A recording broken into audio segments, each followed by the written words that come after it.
So my name is Steve Quake. I was a Marshall Scholar in 1991, now a professor at Stanford University and president of the Chan Zuckerberg Biohub Network. And I'm joined by Sir Jeremy Farrar, who runs the Wellcome Trust, which is one of the largest private philanthropies for biomedical research in the world.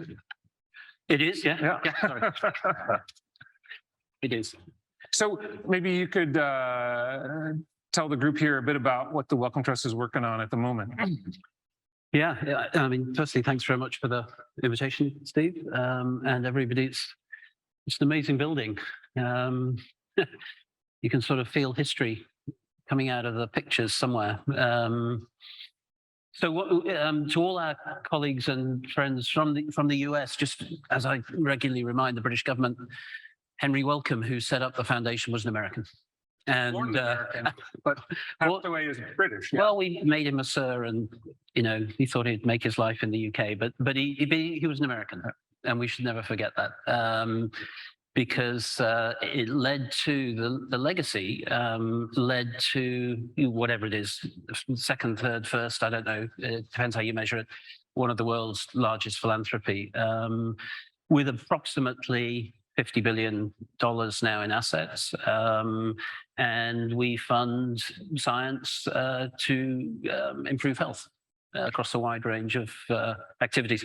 What we have done, it's been a very painful process of the last couple of years, is we've really tried to focus down on four areas. One is we very strongly believe that discovery science is really important. And important over the sort of 75-year, 100-year timeframe that this conference is sort of trying to address. And then to try and address what we think are three of the great challenges of the 21st century, which you could choose many, but we've chosen three, and they are the impact of climate change on health, they are infectious diseases, and their mental health and neuroscience. And you could argue whether those are the right choices or not, but I think it's very important for philanthropy, as well as all other organizations, to be clear what you're for and what your values and what your mission are. So, yeah. And so the 100-year timescale, we're at the 75th anniversary of the Marshall Plan. We can think about what the landscape in science and human health looks like for the next 75 or 100 years.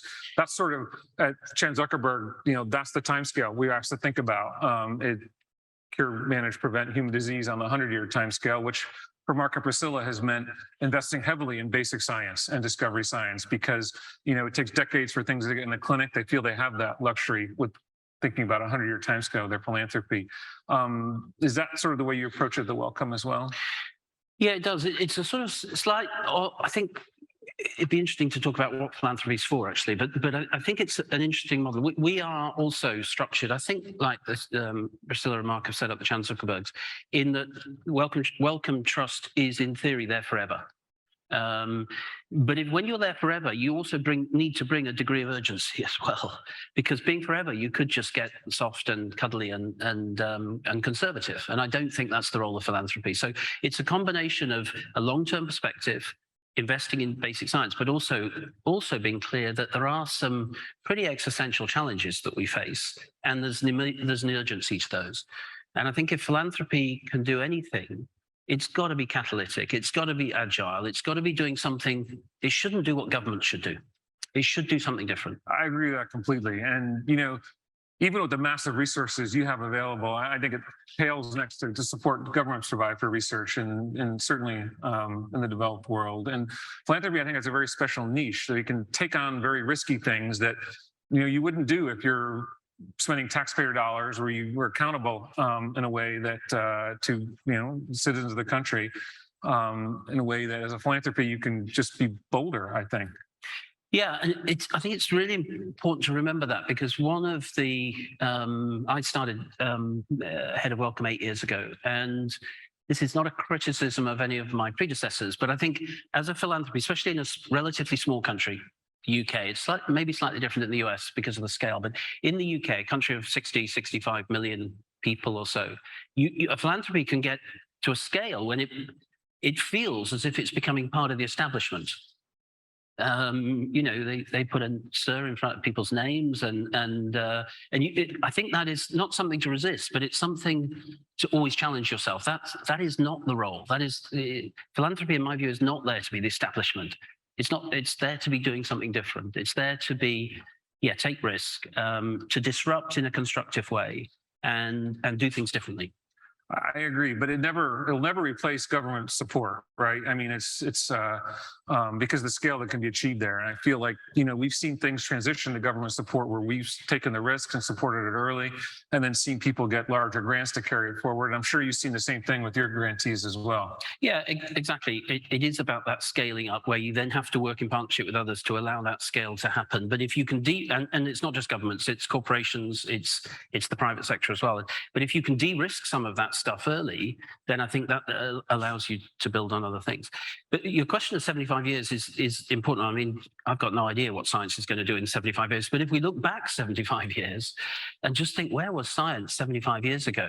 Just in my area of health, which drugs do we use today that we were using 25 years ago? Which preventative strategies were we using 75 years ago we still use today? Not many.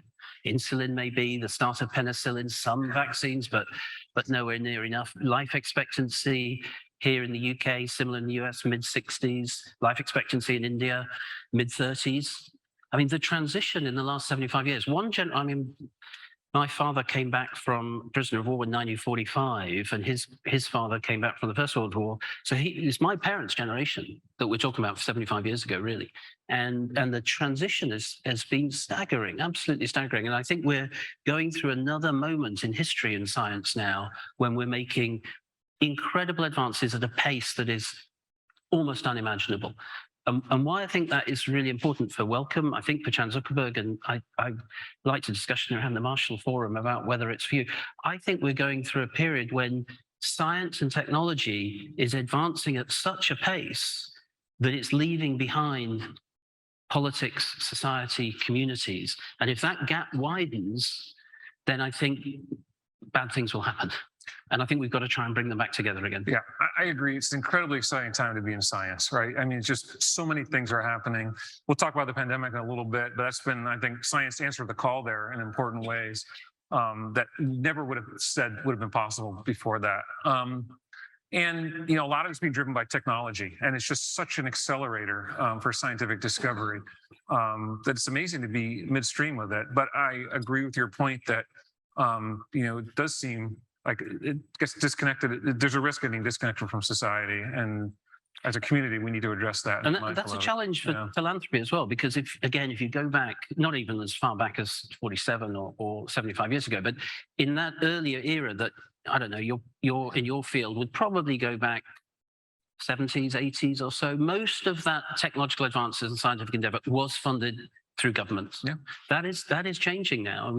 I caught the end of the discussion about Bitcoin, and a lot of it's happening in the industrial sector. A lot of it's happening in philanthropy, and that if philanthropy and the corporate world is not careful, can seem to be outside the transparency that comes with public funding. And somehow I think we do need to bring those together. And the reason we need to bring them together is I think if we don't, the greatest advances of science will not ultimately be made available to the maximum number of people. Or governments and policymakers will react out of fear and society and potentially prevent great advances happening because of a reactive approach and a regulatory environment that will seek out of fear to stop things. So I do think we're at a moment in history when we've got to actually realign these. Yes, it's not a given. You can't take it for granted. Yeah. So maybe you could share a bit of your own career trajectory and how you got to where you are now. I know that you spent many years in Vietnam working in the field there, but let's start at the sort of beginning and you can take us through it. I'm the youngest of six, which seems a lot today, but seemed pretty normal then. As I say, my father came back from prisoner of war in 1945, long before I was born, I would say. And they left the UK to live in the Yemen in 49 or 50 and didn't come back to this country until 1979, 1980. So I actually didn't come to this country until I was a teenager. I was born in Singapore. We emigrated to New Zealand for a while. My mother was an artist, and apologies to New Zealanders in the audience, but it didn't quite fit. Let's leave it at that. And then we lived in Tripoli, Libya for 7 years. And I came back, I studied medicine here. And I was then I trained as a neurologist PhD. We overlapped in Oxford, I think. I was there a little bit later than you, but only by a year or so. And I was destined to be a neurologist in Edinburgh, running a migraine clinic. Any doctors amongst you, running a migraine clinic is not the most exciting professional life.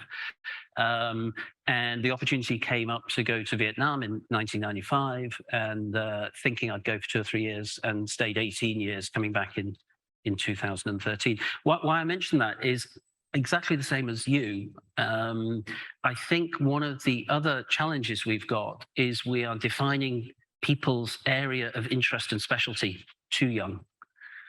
And if we do that, we will go down a series of silos which won't understand the horizontal interfaces, which is where I think both policymakers, the Marshall Forum, and certainly we as scientists, I think those are the most exciting places to be. Interfaces where you feel a little bit uncomfortable because you don't quite know what you're talking about. And I think your career in bioengineering, linking biology, physics, and biology, I think is an example of that.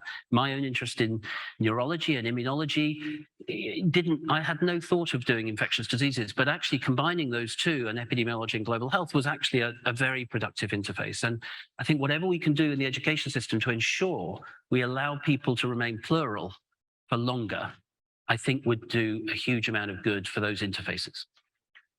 Yeah, agree completely. I was fortunate to have a mentor who was an atomic physicist, moved into biophysics. He taught us all how to be fearless about changing fields, and it was an important learning for me along the way.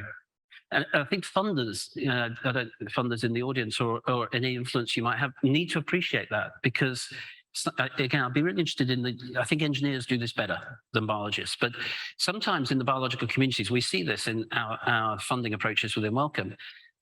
People are either, it's not a horrible phrase, but people are either willing to kill applications in their own field, or they love them, but there's not much in between. And when somebody tries to move fields, generally scientific panels don't like that. Then they're not comfortable with people that are doing a bit of biology, a bit of engineering, a bit of physics. And I think we're setting a dangerous precedent with that. Yeah, and there's definitely, as someone who made my career between fields, you worry about falling between the cracks funding wise. And I've been fortunate that, I didn't. And part of that was due to having senior colleagues who were looking out to me, some of them on the grant panel, some of them sharing their grants and kind of giving me the space to do what I wanted to do. And certainly at the BioHub, that very much became part of the philosophy that we're going to fund people. Yep. It's not going to be at the project. We're going to find people that we think are really bright and are going to do something, and we'll let them choose the direction. And that was a conscious choice, I think, based on that earlier experience. And it's definitely empowering people to do things research-wise they wouldn't have done, giving them a little bit of the latitude and the opportunity to cross fields. Yeah, I think my impression from the outside is that you do this better in the US than we tend to do that in Europe. We were talking earlier, I think there are some places that are different to that. I think ETH in Zurich is a great example of this. We're bringing people together. But I think it also goes beyond science. I mean, maybe talk about the pandemic in a minute, but I think, one of the struggles of the pandemic has been the science has been great, defined by the biomedical sciences. The social sciences has been left out. The understanding behavior characteristics has been left out. The understanding of how to build trust and how to communicate has been left out. And ultimately, science input into government and policy making has been variable, let's say, around the world. And I think a scientist's career doesn't necessarily need to be in science. More people from science that go into policy and politics and diplomacy and vice versa, I think would also be something we could encourage. Yeah, absolutely. And I think the pandemic has revealed that gap. And so maybe we should jump into that. You were sort of right on the front lines here in the UK. In your book, it's amazing, sort of reading how the very early days were revealing themselves, and you were sort of frustrated, I think, not just with how to bridge this interface between science and policy and government, but also within science. I mean, let's talk about that for a minute. That there's this really interesting anecdote of when it was sort of first discovered that COVID could be transmitted person to person, and there was a scientific journal that didn't recognize their sort of public health obligation around that. And I was astonished. Maybe you want to add a little more color to that.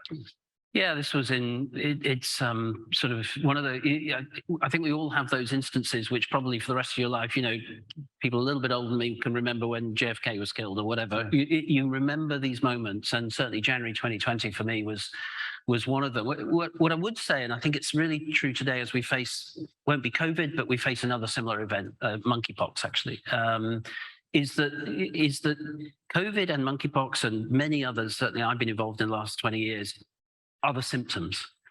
If as a society we don't address the drivers, we will face many more frequent and more complex events like this. So I do think we need to put COVID even into the context of the drivers, and the drivers are key issues of the 21st century. They're not going to go away. They are ecological change, environment change, land use change, disruption, urbanization, change of human-animal interfaces, so that animal infections can come across into the human population and then go into big cities, Wuhan, 11 million people, and then can be amplified, and then of course can travel around the world. If we don't address those, then the series of epidemics the last 20 years, from Nipah virus through MERS, through Zika, through Ebola, and many others, we will be always reactive. So I think we have to get ahead of the curve better, and we have to know what those drivers are. And then in January 2020, I have a personal view, which I think is backed by the science, of where the virus came from. But on the 10th of January, we knew the genome of the virus, and on the 20th of January, we knew there was human-to-human transmission. 20th of January in the public domain, 2 days later in the scientific journal you talk about. And yet, actually, the rest of the world did not act until March, April. Those were the critical 2 or 3 months when different decisions would have led to a very, very different outcome, I'm afraid. And from that moment on, we were always chasing the curve. Yeah, I was struck by, the US, we were governed from the right, Europe largely governed from the left. Both absolutely struggled with the whole thing, just a little bit out of phase, but it, sort of blew up in both places. Whereas the countries that had dealt with SARS-1 20 years ago were able to forestall it a bit longer. And my sense was that I'm curious about your opinion, that, having had that experience, they put in stronger public health measures and they were just more ready. Yeah, I think there's something in that. Although, I'd also, Norway has done a remarkable job. Never had an epidemic really. And you can ask why they did a remarkable job. And again, I think it goes back to what they had before the pandemic, a very strong social contract, a very strong capacity within the system, obviously very rich as well. But your comment about SARS-1, I was in Vietnam during SARS-1 and lost a lot of good friends who died of SARS-1, but that did influence, you're absolutely right, Vietnam. And Vietnam actually, for a country of middle income, has done remarkably well through the pandemic. Korea probably didn't reach many people's attention, but about 5-6 years ago, Korea had an outbreak of a single import of this thing called Middle East Respiratory Syndrome, a cousin of SARS. It led to over 200 cases in Korea. And after that, Korea completely changed its public health system. So the lesson for me, as did Vietnam, actually as did China after SARS-1, the lesson for that is after a crisis, many people here know about crises, you've got to reform. If you pretend or you brush it under the carpet and you say, actually, we did okay, didn't we? And actually, we did as well as country X or country Y, and therefore we're okay. If you don't use a crisis to be honest about the changes you need to make, then you'll be doomed to repeat them, I'm afraid. And I think Vietnam, Korea, Singapore did that to their credit. Yeah, I agree. So we have people from the security community and all that. Let's talk about the lab leak hypothesis. And, you've argued that, the preponderance of the evidence says not engineered, not grown in a lab, not made. You want to talk about that, and also about the prospect that maybe not engineered, but maybe it was just one of those accidents where someone collected a sample and it wasn't, handled properly, and it did come out of the lab, but not out of any evil intention or bad intention, but just an accident of some sort. So I think this is one of those issues which is going to remain contentious. 75 years ago, I suspect the Marshall Forum will be discussing the origins of this virus. And it is important to have that discussion. I can share my own view scientifically that I think the weight of evidence is massively for a natural origin of the virus, and we can talk about why I think that. The reason I think it's so important to try and resolve this, firstly, everybody should call on all countries, including China, to be as transparent as possible about these issues. I think people do need to appreciate how challenging it is at the start of an epidemic. It's terrifying. When you're faced, and I worked through SARS-1, I worked through bird flu, many other infections, Ebola in West Africa. When you're in the middle of that, whatever role you're playing, from an ambulance driver to a cleaner to a nurse or a doctor, it is really frightening. You don't know what you're dealing with. You can see colleagues getting sick and dying, and you don't know whether you should go home to your family tonight. It's a very frightening time. And when you're frightened and chaotic, you sometimes make bad decisions. So I think there is a need for transparency, but it's not as easy, I think some people think. We don't know in this country, with an amazing surveillance system, really when monkeypox first arrived, or when its first infection cycles happen. So it's much harder, I think, than people appreciate. I think the scientific evidence is for nature, and the reason why, although I cannot exclude, because of the lack of transparency from China, the idea of a lab leak, but I think the scientific evidence is very strongly, I can't give you a quantification, but very strongly in favor of that. Why I think that's so important is if we go forward in the biological and security apparatus to think this is a 50-50 risk, we will be totally underplaying the massive risk that happens on the natural side. If you look back over the last 50 years, every single new emerging infection has come out of nature. Nature is a very powerful force, particularly in our time with such discombobulation of the environment and urbanization. So although I'm all in favor, and in fact, in 2015, working with Sam Nunn, a great figure, I think, with the Nuclear Threat Initiative to try and get biological safety onto the agenda so that labs are transparent and safe, I still think we cannot ignore the weight of evidence that emerging infections come from the animal sector and they come from natural origins. And if we don't address that side and we pretend it's 50-50, then I think we'll be opening ourselves up to huge risks going forward. That is not to say labs mustn't be transparent, they mustn't be safe, they must be safe, and that there needs to be a greater audit and policing, as there is with the nuclear threat, of the activities of labs. But I think the natural origin is the most frightening. So let's maybe talk about the response of the scientific community to the pandemic, which was amazing. I mean, pre-pandemic, nobody would have thought in the space of a year you could have new vaccines, biologic therapeutics, and have them not just discovered, but through clinical trials and approved. I mean, it absolutely shattered, I think, people's notions of the timescales on which these things could be accomplished by substantial amounts. Decades has been the previous metric, and down to 1 year. Yeah, mind-blowing, staggering. Yeah, absolutely. And it's everything you mentioned. It's vaccines, it's therapeutics, it's diagnostics. It's the whole gambit. What I would say is it comes back to your comments earlier about discovery science. Those were not built on a desert. There was work on the cousins of COVID-19, on MERS, on SARS-1. There was work in discovery science in labs around the world that had got putative ideas of what would work and what wouldn't work. So the lesson for me in that is if you don't fund that basic discovery science without thinking there's something coming, you'll be left isolated when it comes. And if you look at where it's come from as well, let's focus on the vaccines. Interestingly, the vaccines in the main did not come from the major pharmaceutical companies working on vaccines. BioNTech in Germany was working on vaccines for cancer. It was working on mRNA technology. Moderna was a company that almost nobody had heard of, working on RNA for different, both incredibly innovative. And it was those that were at the forefront, whereas the larger pharmaceutical companies, this is not to discredit them at all, but with their technologies, they were not there for those. So the GSKs of this world and the Mercks and the Sanofis, et cetera. And there's a lesson to be learned there as well about how we ensure a plural approach to science and make sure we're doing that discovery, basic science, and the role of biotechs in all of that. Absolutely. I think that ecosystem was crucial to the whole thing. I mean, because, there were small companies developing new technologies that were ready. There have been prior scientific work. I mean, a great example has been the structural biology of the spike protein, where they figured out how to stabilize it based on, that was NIH doing that.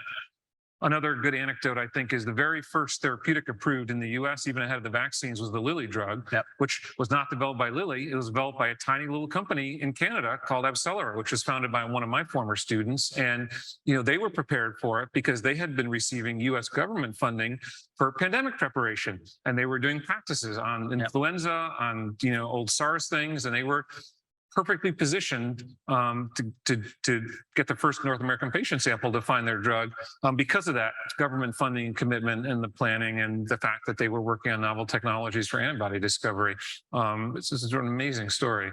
It is, and it goes beyond that as well. I think it goes on to, and I think we shouldn't put this back in a box and say we did that in 2020, 21, and actually that's for then and not for now, because the innovation also demands pragmatic design of clinical trials in a different way. It uses data in a different way. It'll use analytics in a different way, and it has a regulatory pathway to licensure and then manufacturing in a different way. And again, between our two worlds, I think some of the great advances that will come in the coming years won't necessarily be in the biology. It'll be in the manufacturing, the engineering of the manufacturing, and critically also making sure that the regulatory systems in countries are aligned and allow innovation to get through to people. Because I don't think it should be unacceptable in the future that a good innovation is taking you 10 or 15 years to get through to people. Yeah. Yep. Agreed. I think, infectious disease is a special case because I think the trials can be faster than some other diseases. And, you want the rigorous outcomes. They're able to do that in this case. It's harder, I think, with some of the chronic diseases, cancer, diabetes, things like that. And do you think they can accelerate the trials to the same extent that they do with infectious disease? Yeah, as an infectious disease person, I'd argue the other way around, actually.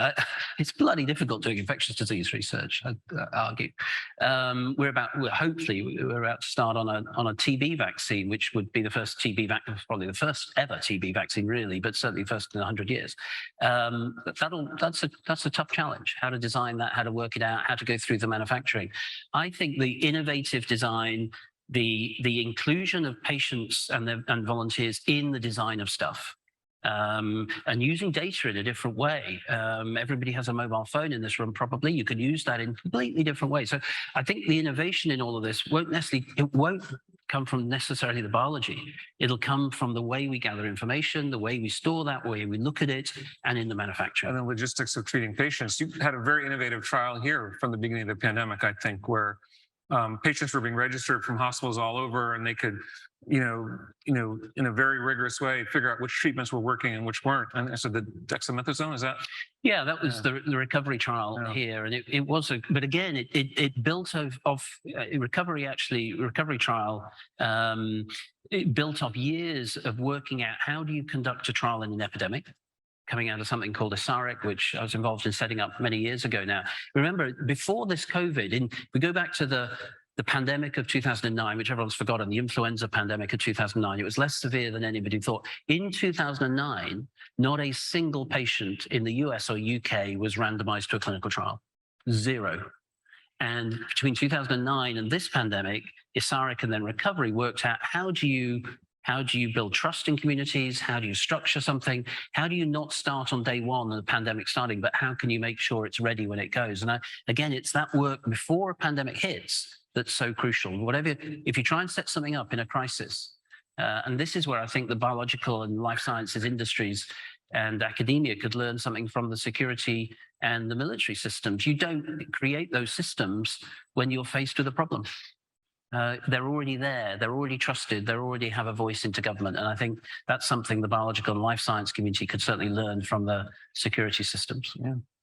Let's maybe turn back to discovery research, which is what we're focused on. I mean, early science, and we share many interests with, for example, Wellcome Sanger. So we've both been working on cell atlases together. We published papers back to back in Nature a couple of weeks ago, where Sanger did a beautiful immune cell atlas of humans. We did all the cell types across 24 tissues, and it's been.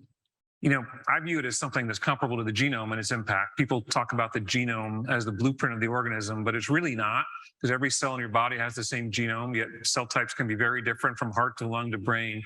And the genome is more of a parts list. And these atlases are telling us how the parts are used and giving us the real blueprint. And it's going to enable a lot of, the hypothesis is it's going to enable a lot of science going forward across many different fields. Do you see that continuing? I mean, you've got the three main areas you're interested in: mental health, infectious disease, and environment. How broad is your investment in discovery science? Is it aimed at funneling things in there, or is it looking across all of science? The discovery area is agnostic to the disciplines. And we would love, and we've struggled with it, we would love to create that sort of interdisciplinary interfaces that the world you work in.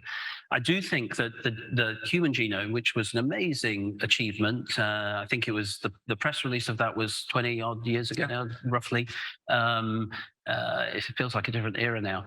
But I think that was never going to be the end point. The human genome was never going to be the place that you stopped. It was going to be the place that you opened. And I think the thing you mentioned, the Human Cell Atlas, which the BioHub and Chan Zuckerberg and Wellcome and many others are very involved.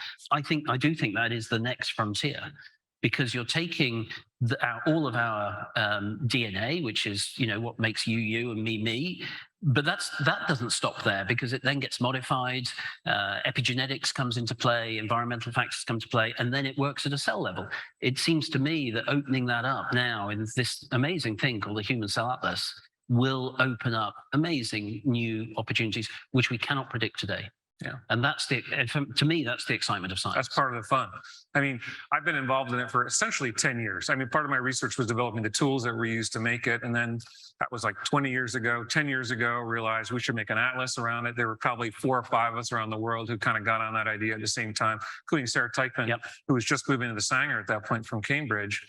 And we all went out and tried to do it. And it's coming to fruition now, which is incredible. But as you're saying, it's just scratching the surface. I mean, it's been a huge effort technically to figure out how to make this data resource. And like our paper had 160 authors on it and collaborators from all 3 of our institutions, as well as our organ procurement organization and the BioHub.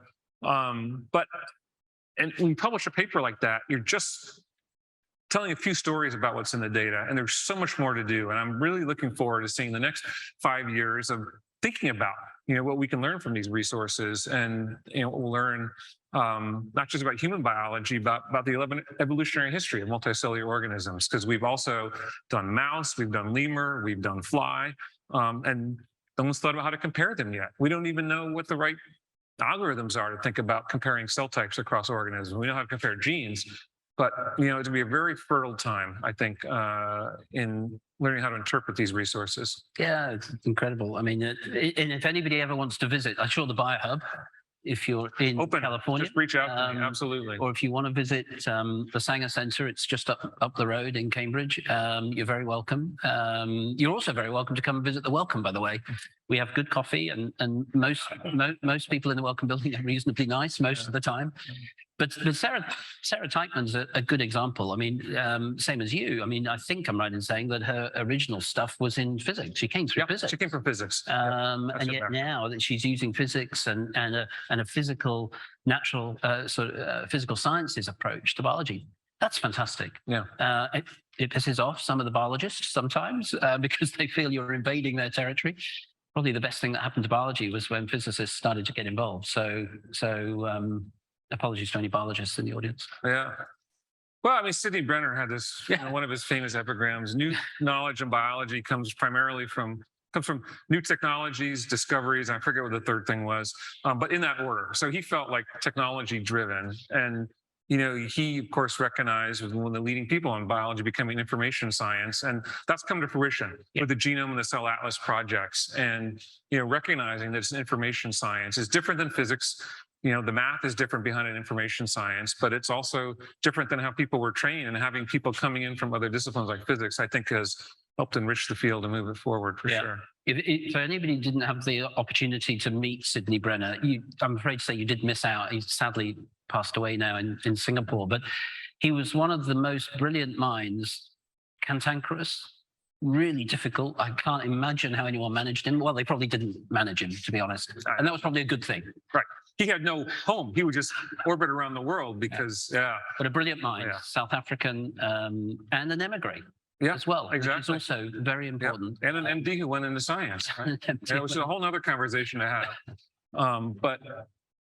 He was one of the wittiest people I had the fortune to get to know him a little bit, and very witty and funny, and just an amazing scientist in person. Yeah, we shouldn't forget his cantankerous side, though, because I think that was part of his brilliance. Yeah. I'm just glad I didn't have to manage him. Yeah. I'm sure he was unmanageable. Who's the most difficult person to manage in science these days? Gosh, that's a really good question, and I couldn't possibly answer. Oh, very diplomatic. Very diplomatic. I've never really believed Chatham House rules are ever actually honoured, to be honest. And I'll leave it at Sydney. Leave it. Okay. Let's maybe open up to questions in the room. First question from a 2021 scholar. Fire away. How do I turn this on? Is this on? Oh, it's on right now. Okay. Hi, I'm Caroline. I am a 2021 Marshall from University of Oxford, and I'm studying neuroscience. And my research focuses on auditory perception and plasticity. I am also deaf, and I have cochlear implants, which did not exist 75 years ago. So in the spirit of rapid technological advancement, I also wanted to ask about science communication. I feel like these days there's more and more information coming out. And I was wondering, do you think there's more of a responsibility for scientists to communicate with the public? And how do we go from there? Yeah. So thankfully, and again, go back to our American founder, Henry Wellcome, which has been a thread throughout, and I pay tribute to my predecessors, always made sure that science itself was not enough. Two things: it had to be part of society that it was part of, and secondly, it had to be communicated. And I think it's not for everybody in science, and nor should it be. But I do think we as scientists have to see that as part of our responsibility. And I would argue that over the last 10 or 20 years, more and more people have been comfortable doing that. I think had funding to do it as well, and time. And if we don't do that, unfortunately, I think those vacuums will be filled by others who are perhaps less informed, less willing to remain open-minded. And I think that will go to the heart of the thing I talked about at the start, which is trust in society of the endeavors that you do in neuroscience in Oxford or others do around the world. So I think it is an absolutely critical component of everything we do. I agree. And in the US, Alda, the great actor who did a TV show called MASH, which you guys are all too young to know about. Some of the older folks remember it. Alda has taken this on as, sort of his late career challenge in helping scientists communicate to the lay public. And he gives tremendous seminars about it. There's something called the Alda Center. I think it's at SUNY Stony Brook. And, if you've never seen that, you should check it out. And he does a great job helping us as scientists understand how to communicate and tell a story and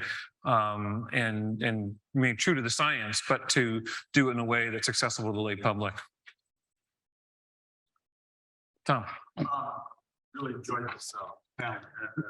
I want to ask you a question. I've been researching this myself. So one of my teachers and friends, Doug Seidman, says a trust is the only legal performance enhancing drug.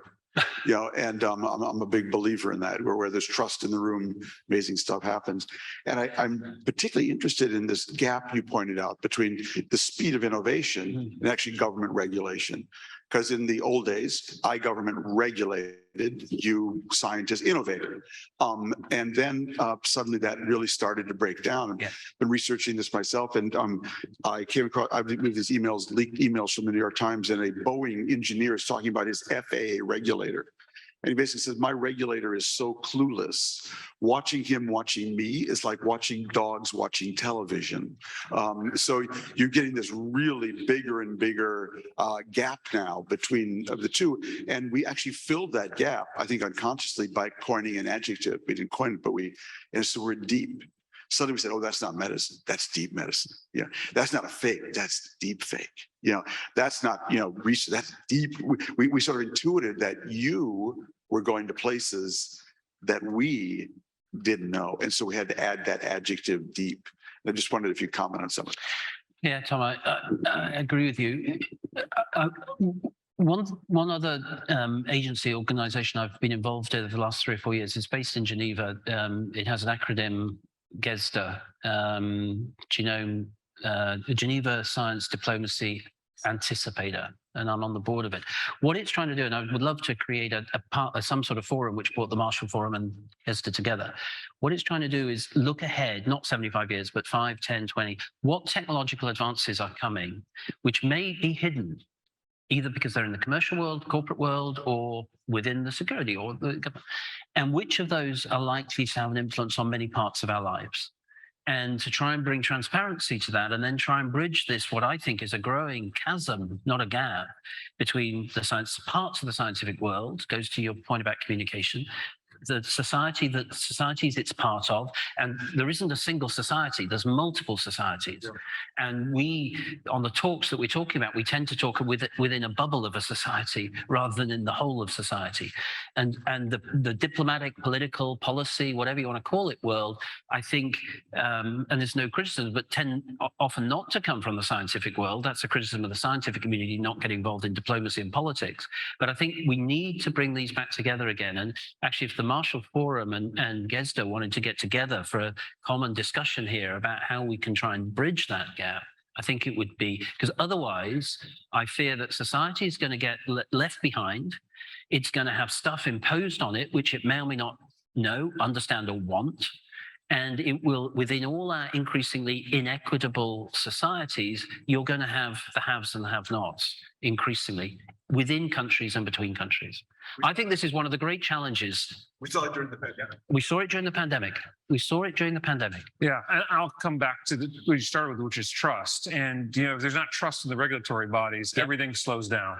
And, famous examples of that, thalidomide, which European regulatory bodies, were not on the ball there, and really bad things happened. In the UK, there was a giant news blackout where the litigation around couldn't even be discussed and the drug was still out there. Whereas in the US, that was like the shining moment of the FDA, which marked their transition to a body that said, we're going to be really rigorous about the science. And, it established the modern standard for the FDA. And that's been shaken in various points, and reestablishing that trust is super important. A famous example of being shaken is the Sacklers, where they basically bribed the FDA regulator to get OxyContin approved legitimately, and that's to nobody's credit. And so, getting back to a position of trust in institutions is super important. But politically, I think that is so important. And I won't mention any prime ministers or presidents' names here, but if you trash your institutions, when you might need them, society won't trust them, because they've had it drip fed for year after year after year that this group are to be blamed for something. And so beware of trashing your public institutions, which ultimately are the bedrock of all societies, but particularly democratic societies. Agree completely. It's ironic that Vietnam did so well. We think of it as a communist government during the pandemic, but people actually trusted the government. Absolutely. Absolutely. So Rose has a question. She's been patient. So hi, I'm Frances Brodsky, Marshall Scholar 76, recently Director of Biosciences at UCL. Thank you both for your panel. It was really interesting. And you're both coming from philanthropy, and you both emphasized the importance of discovery science, which we all really appreciate. And I'm just thinking that it looks like science funding is getting polarized, where philanthropy is responsible for discovery science and the governmental funding is being more conservative. And I was wondering if, and that would be a shame actually, if that happens. Have you had much opportunity to work with the NIH and the UKRI to promote sort of the importance of discovery science and to communicate with them? And then a second question I have is, maybe we can turn it around into a more positive way and say, if the philanthropies can transcend government, have we thought about the possibility of global funding for discovery science? And is there any prospect of that? Sorry, two heavy questions. I'm interested in what Steve's answer to that is as well. So in the parochial UK context, extensive discussions with UK government. And it's not just a UK problem. There is a tendency, it's true in many countries now, for governments to be sometimes cherry picking what science gets done, and for it to drive to something called impact, whatever impact means. And it's never defined.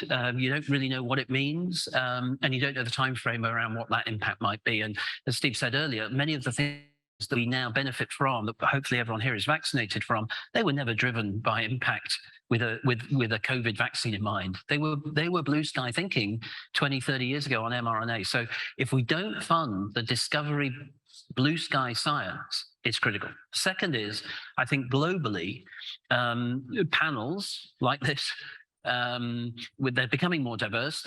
They've often historically been mostly middle-aged white males or in suits. Those need to be more diverse, and they need to be encouraged to take risk. The scientific community is, having been outside it a bit now, quite conservative. In fact, and you're often in panels finding reasons to not fund something rather than the excitement of what you might fund. I think, and I'd pay tribute here to Chan Zuckerberg's, and I hope Wellcome lives this to some degree, we can be there to disrupt that and encourage that risk taking. If we're not doing that, I think we have to question what philanthropy is doing. Yeah. I'll pick up on a couple of those threads. I mean, one is diversity, which is incredibly important. You know, at the BioHub, when we were funding individual faculty members, we run competitions, do it competitively, fund about 100 at a time to work on their riskiest, most exciting idea. These are faculty members at our Stanford, UC, Berkeley in our community. 50% women. All right. And so at the end of the day, winners. And, you know, it wasn't that hard to get to that. And so I say, why do other organizations struggle to find equity in who they fund? It wasn't that hard. You know, not a problem. Tons of great people out there of both genders, and balance is certainly possible. It's been harder to do with BIPOC and minorities.